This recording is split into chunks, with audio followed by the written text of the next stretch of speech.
Hi, welcome to my podcast. I'm Austin Weezer, and today we'll be talking about the Great Migration.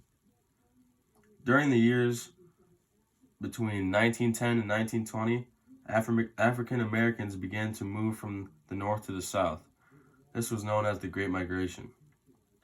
Not all African Americans moved just north, some also moved east and west. In 1900, over 90% of African Americans lived in the South.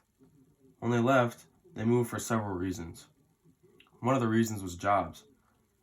They looked for jobs in the steel industry, auto industry, meatpacking plants, and railroads. They also looked for better schooling. They needed better schooling to get these jobs and to support themselves.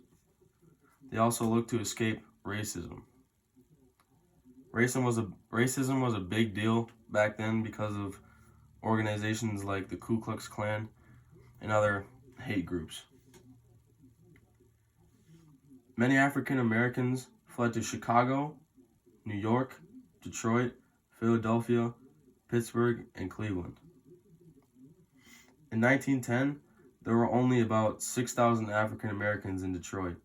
And by the end of 1930, that number reached over 120,000. The Great Migration was the largest movement not caused by some sort of threat. And what I mean by that is like some sort of like war, famine, genocide, anything like that pushed them out. They moved on their own. By the end of the migration, the South had lost a large portion of their population. There was a lot of African Americans that were slaves in the South and couldn't afford to get to the North because after they were freed men, they had nothing to go. They had nothing to go on. They had no money. They had no land. They had no cars. So there was still a large amount of African Americans there, and when they left, 20% of their population left. African Americans moved to cities like Harlem because they could work among the whites and had several things to do. These cities were hubs for entertainment, like arts, music, and religion.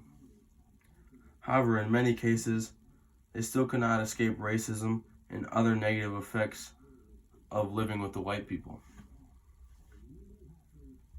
In all, the Great Migration spread African American culture to the rest of the country, creating new communities and cultures. That will be all for my podcast. Please tune in next week for my topics like rise of the automobile, prohibition, and the golden age of baseball.